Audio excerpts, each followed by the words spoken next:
Happy Sunday, everybody. Thank you so much for joining DeFi-Logic, my GeoTokens AMA today. We're excited. We already had one AMA with my GeoTokens when they were first starting out, and now we are rounding back and MGT is ramping up for their mint this week. Mint date for whitelisters is going to be February 1st, and then public mint is going to be for February 2nd.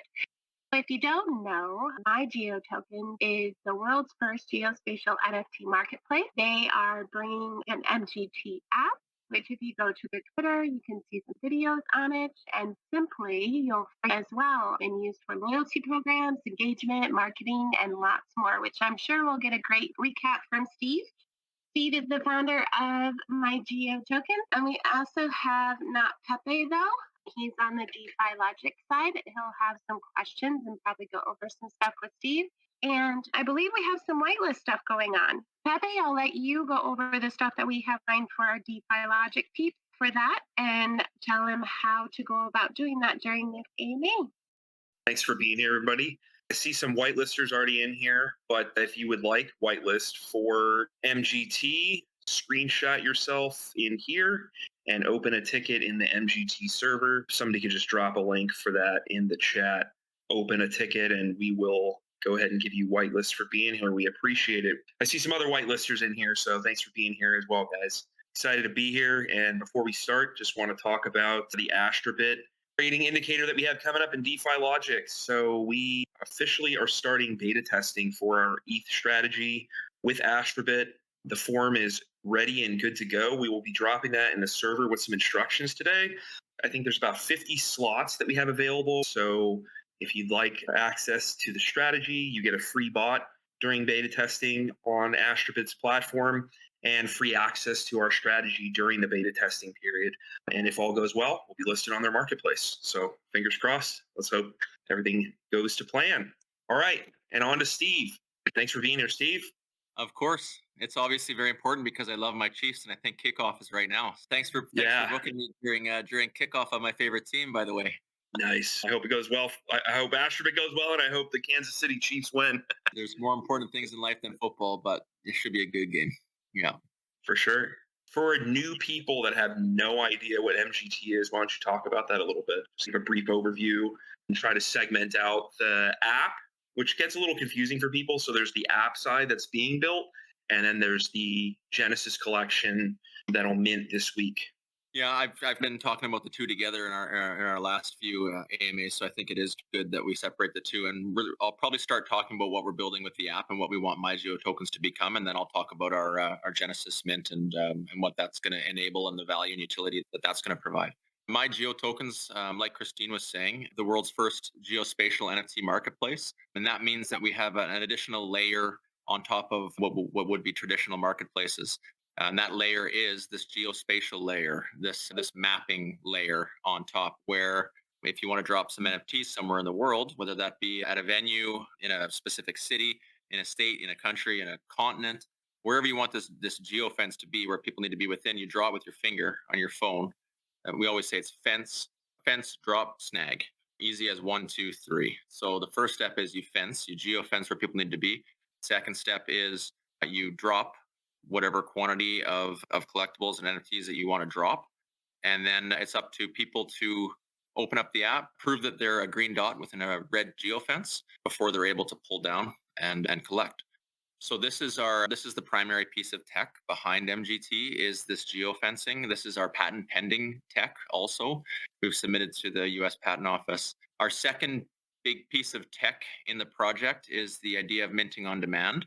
So we want to help onboard the next, I say billion, I know that's a big number, but we like talking big. So we want to onboard the next billion Web3 users. And if we're going to do that, it's got to be super simple. And it's important that they don't even know that they're coming into Web3. So there's lots of cool companies working on this in different ways. The way that we want to do it is we want to allow people that are attending, normies that are attending events, whether that be a concert or a conference or looking for a coupon at a bakery or really anything. We want to allow them a very easy way to collect these NFTs. And what we're doing is we're minting on demand. So what that means is if someone's at a concert, they're standing in the audience, they got their phone out, they're recording the artist that's up there. The artist decides to flash a QR code behind them to be scanned and to collect something cool. Maybe it's them playing the guitar or some cool image that they had done up of themselves. And they're dropping 300 of these for the first people in the audience who scan and pull down and collect. If my dad is there, and my dad doesn't know anything about this stuff, but if he's at the concert, he's going to be able to scan the QR code. He's still going to be able to pull down and collect. And he's not going to have a phantom wallet to collect because he doesn't know what a phantom wallet is yet. But he's still going to be able to pull down. It'll prompt him for payment in traditional methods.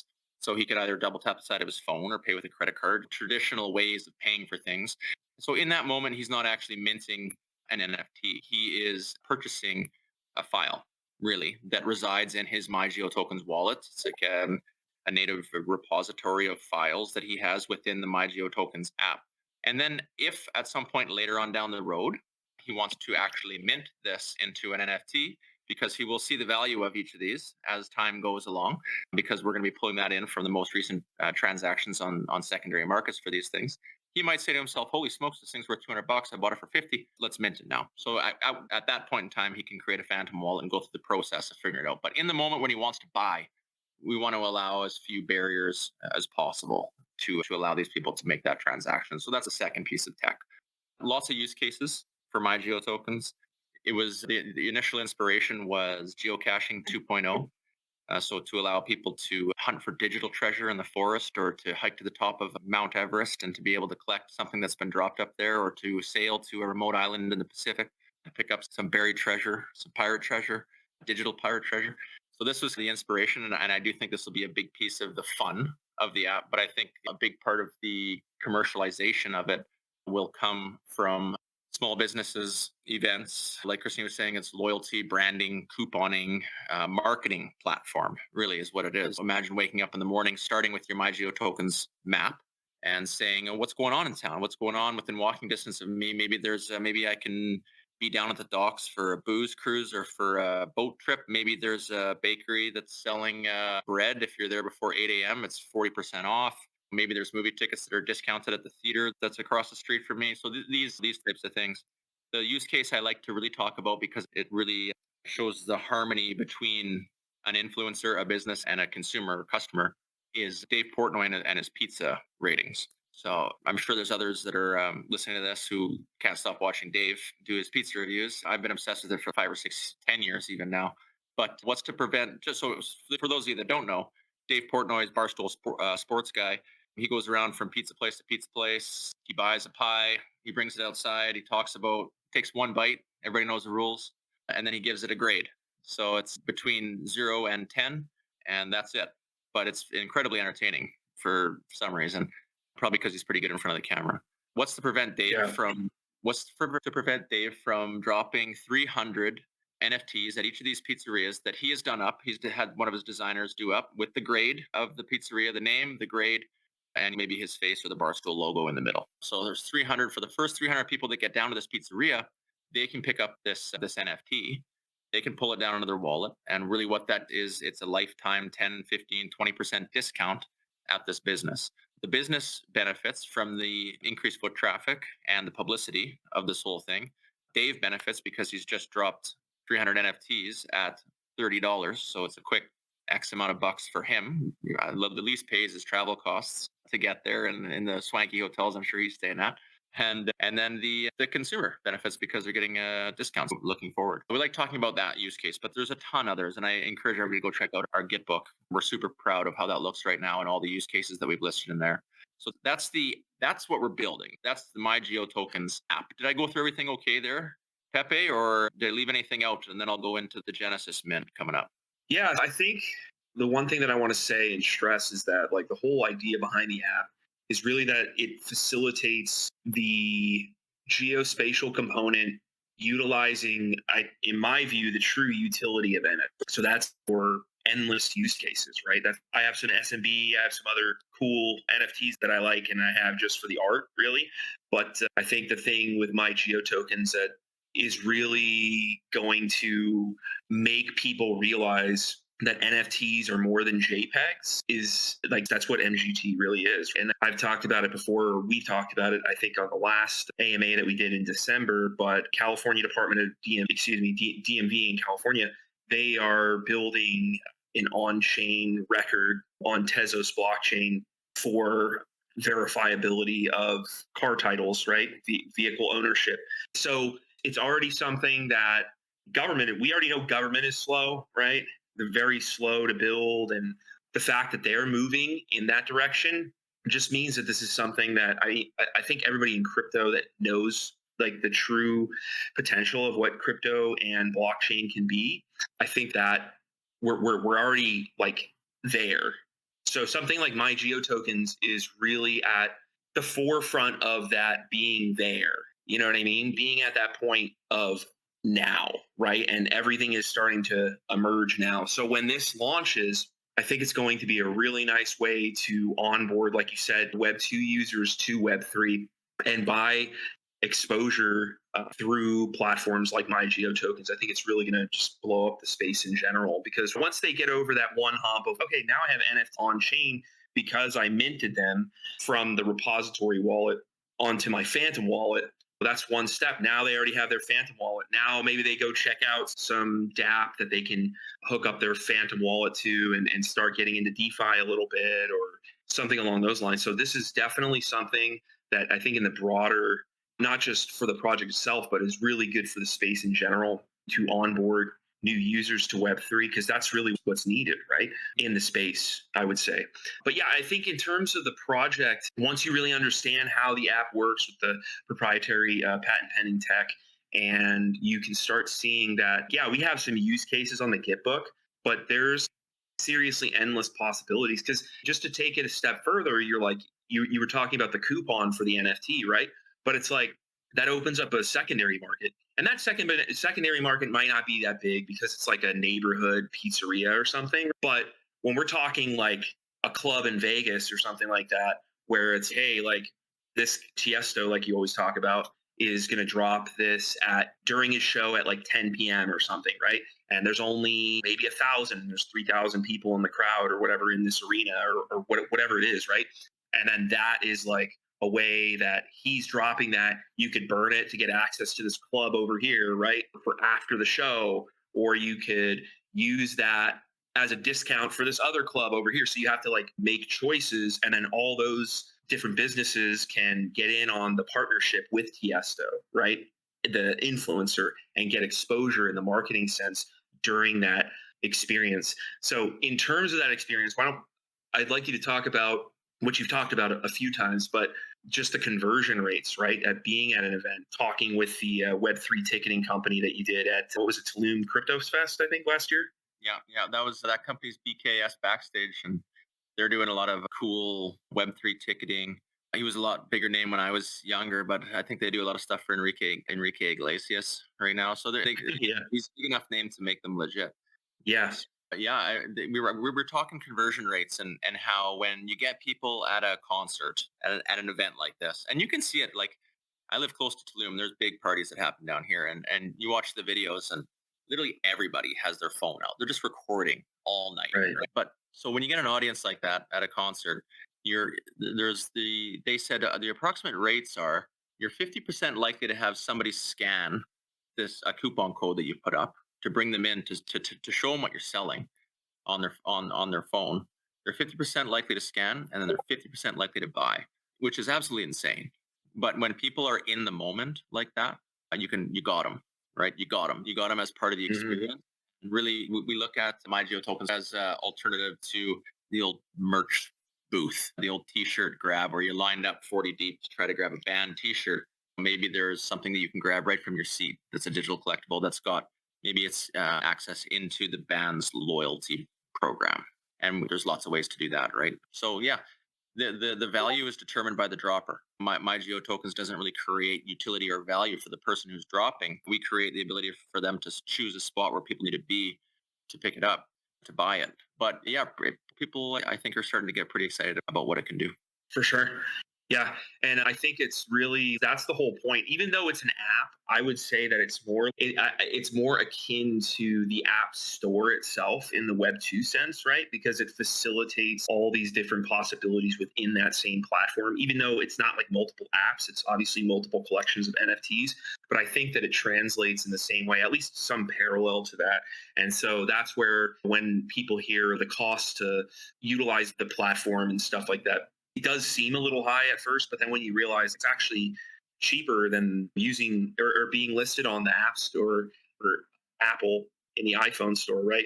At least the first year, then it's very comparable because you're really paying for access to the technology for the verifiable geospatial component, which again, it's patent pending. But I like to look at things in the worst case, even if the patent doesn't go through, which I don't know why it wouldn't. But if that were the case, then I I just can't see these other NFT marketplaces pivoting to implement something like this because that's not at all what they do. And I think it would be really difficult for someone to get first mover advantage with already what is it, 35 to 40% of the app built already. And then with this NFT, the Genesis collection NFTs selling out whenever that is, hopefully quickly, but we'll see given the market conditions. That yeah, I don't think anyone else will have first mover advantage. So I think this is pretty much in the bag once the funding is all good to go and everything like that. That's just my take on it. Yeah, I think it's maybe this is a good time to start talking about the Genesis Mint and why we're doing it and what we're trying to do and the power of the supers and all this good stuff. Good time to go there. For sure. Yeah. We talked about the platform, what we're trying to build. This is all, I haven't accepted any investment yet. So this has all been Token Guy or Steve, yours truly funding all this so far, basically with just some crypto that I've, made in over the last little while for my first, I guess, 3 runs, bull runs. So this is a game of raise, build, and we were a startup. So the primary reason why we are doing this Genesis Mint is we want to bring the platform to life. Probably have a little bit of a marketing spend there too. Start attending some events, ideally speaking at as many as possible, but really taking that next step. And got to a point where I built what I've built. Like Trevor said, we're 35, 40% built, and now I need to cross the finish line. And I explored the angel seed VC type money, but I wanted also to try and do this the real Web3 way, which is what we're trying to do here. And it's beautiful, and I have grown to absolutely love it because it's community building.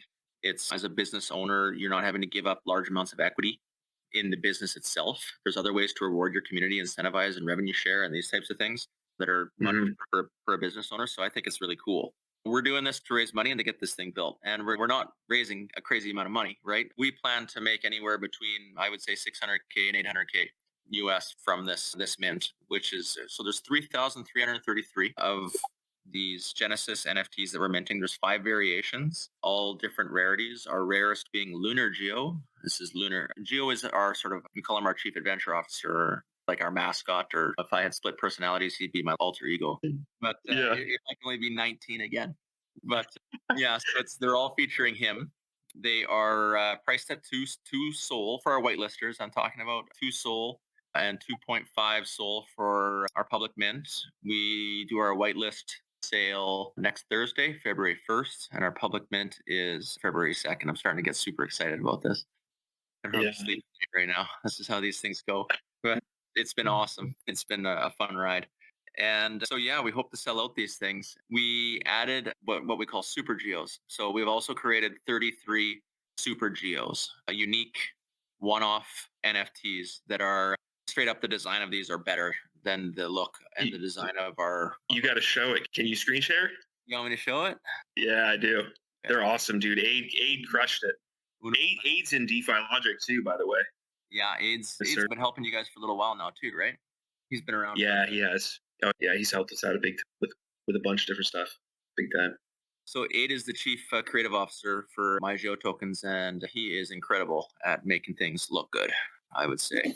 So we work really well together because I'm not good at that. I'm more of the sales guy, I would say, leader of the company, and he makes things look good. So hang on a sec, I'm trying to bring this up. I'll show you.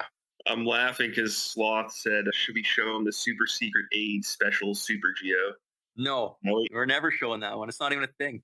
All right, here we go. Okay, here we go, guys. So can you see this okay? Yep, I got it. So these are our or 33 variations of Geo. So how do you get one of these guys? You need to own one of each of the 5 variations.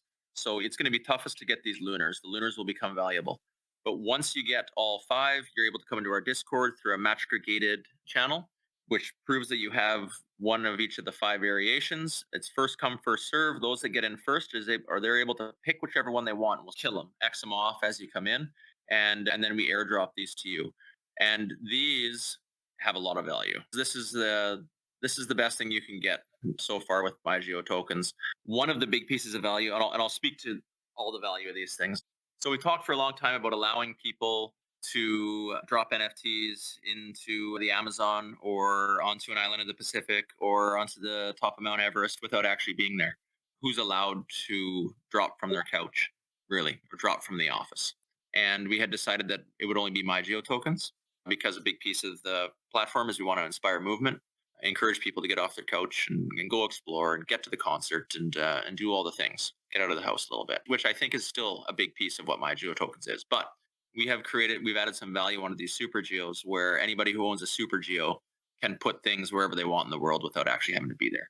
And that's the only people that are going to be allowed to do this is the holders of the supers. So I really think this is going to create a ton of value. So yes, so you'll be able to, I think that big brands will be the ones that, if we're doing all that we want to do with this platform, it'll be the big brands, the big marketing companies potentially that want to get their hands on these supers. So hopefully this does good things for the value of these things and on the secondary markets, not just for the supers, but for all of the variations of Geo that are required in order to get a super, specifically some of the more rare ones, right? And your Lunar and Cliffhanger and these types of ones.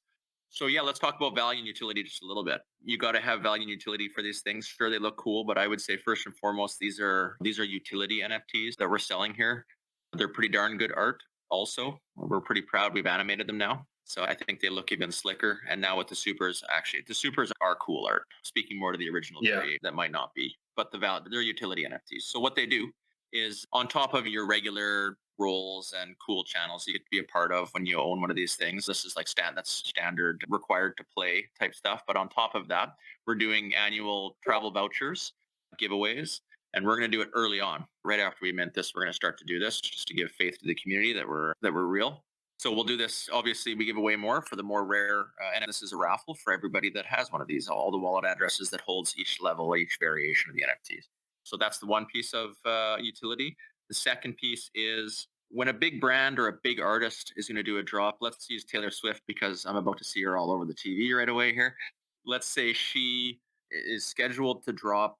So although Taylor Swift, unless she owns, Taylor Swift can schedule, or somebody on Taylor's team can schedule a drop at the location for later on. You still have had to have been at the location, but you don't necessarily have to drop it now. You can schedule it for when she's doing her last song of the night kind of thing. So let's say that she wants to drop at 11 o'clock p.m. Nobody knows this is coming except for our NFT holders.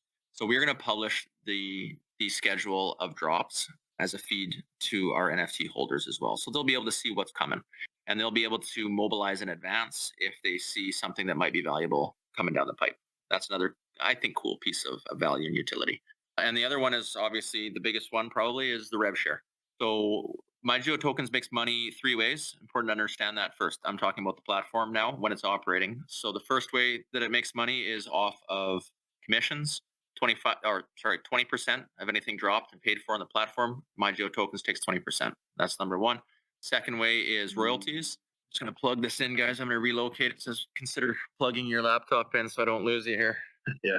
No momento. The second way that we make money is royalties. So 5% to the original creator or dropper and 5% to MyGeoTokens. And the third way we make money, which I'm most excited about, and I think it could become the most lucrative, and this is the piece that we're sharing with the NFT holders, is what we're calling the Collectors Club. So 5% of anything that's dropped on the platform. So if somebody drops 100 NFTs in a night, 5 of them are automatically being deposited into the MyGeoTokens Collectors Club wallet. And this wallet is managed by MyGeoTokens and the NFT holders. So we are giving up a total of 20% of the Collectors Club to our NFT holders as well. And the most revenue share that you can have in this Collectors Club is obviously with the Super Geo as well. Lunar and then Super is the highest level you can get of revenue share. We think that we've created a pretty compelling case for needing to have these things or wanting to have these things if you believe in the power of the platform that we're building, which I also think we're telling a pretty compelling story of at this point too. So this is the MyGeoTokens Genesis Mint. It's coming up this Thursday. It's right around the corner. Hopefully everybody can sneak into our Discord and check that out. Read all about us. Check out the Git book. And if you like what you've heard and read, then yeah, I would love to see you mint one of these guys. Yeah, for sure. Yeah, I think it's going to be pretty exciting. And we're getting, we haven't done any hype around the project. All the marketing and attention that we're getting is organic. And we want this to be, from a marketing perspective, at least my team that's working on marketing and consulting with you, Steve, and MyGeoTokens. I think it's important to not have hype. And that allows for sustainability. Everybody sees the long-term vision, and if they want hype, this isn't the project for them. It doesn't mean that we're not getting decent attention. We have some pretty exciting AMAs that are coming up this week. We'll be on Monday Monkey with Monkey DAO. So all the SMB holders out there, shout out to you and myself. I know Sloth has one or two. I'm not sure how many he has, but yeah. So we'll be on there. We'll be on Easy's Twitter Spaces tomorrow as well from Bud Augos. I always butcher the name for some reason. But yeah, and then we have some other ones coming up this week as well. One tentatively that I can't say yet, but it's pretty huge. So yeah, we're getting some attention in the space. We have a lot of collabs with different NFT communities and just other projects in the space so far. So I think it's going pretty well. I think this week's going to be pretty exciting for where I'm sitting. Biggest week yet. But yeah, like Pepe, you and your team have been, it's the thing that honestly I'm most proud of so far with this whole thing is the team that we have here. Between Aid, who was first to join, and then Pepe and all of the team, and there's a few of them on the call here, right? It's just been awesome. It's just been awesome. Oh, we should also say the most recent member to join the team. This is an announcement. This is very recent also. So first off, thank you, Trev. Oh, you don't like Trev? You're welcome. Thank you, Trevor. No, it doesn't matter. But no, thank you, and thanks, Christine. And yeah, for sure.